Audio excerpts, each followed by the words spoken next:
अंग्रेजी हुकूमत ने हिंदुस्तान को निचोड़ने में कोई कमी नहीं रखी, क्योंकि उनका लक्ष्य केवल मुनाफा कमाना था। लेकिन आजादी के बाद कांग्रेस सरकार मुनाफे के सिद्धांत पर नहीं चल सकती थी, क्योंकि कांग्रेस का लक्ष्य देश की संपत्ति बनाना था, अपने देशवासियों को आजादी का एहसास करवाना था। We say that our aim is a socialist pattern of society, something which affects the whole community, helps all the people in the country to raise their level of living. इसके लिए जरूरी था कि निजीकरण के बजाय राष्ट्रीयकरण का मार्ग चुना जाए।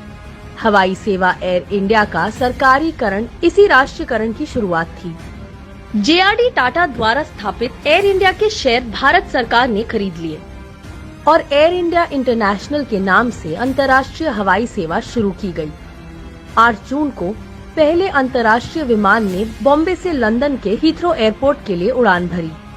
इस सफलता से उत्साहित भारत सरकार ने 1948 से 1950 के बीच कई देशों के साथ अंतर्राष्ट्रीय हवाई सेवा शुरू की।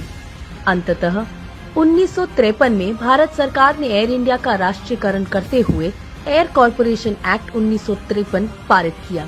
इस महाराजा ने मुश्किल वक्त में देश का साथ दिया और कई मिशन को अंजाम तक पहुंचाया और लोगों की जान बचाई। परंतु वर्तमान में निजीकरण की अंधी दौड़ में महाराजा खुद धराशायी हो गए। मेहनत से खड़ी की गई देश की संपत्ति को कौड़ियों के दाम बिकते देखकर निराशा होती है, क्योंकि आज मुनाफा ही मौजूदा सत्ता का मूल उद्देश्य बन गया है। भले इसके लिए देश की संपत्ति को बेचना तक पड़े, और ये देश की संपत्ति मात्र नहीं बल्कि धरोहर को बेचने का दुस्साहस हो रहा है। ये लोग आज अपनी विफलताओं के गड्ढे भरने के लिए देश की संपत्ति, देश की धरोहर को बेचकर अपना कारोबार चला रहे हैं। देश की संपत्ति बेचने के इस दुस्साहस को स्वीकारने का मतलब है आजादी के सिद्धांतों और बलिदानों से समझौता करना, और हमारा कर्तव्य है कि ये हरगिज नहीं होना चाहिए। जय हिंद।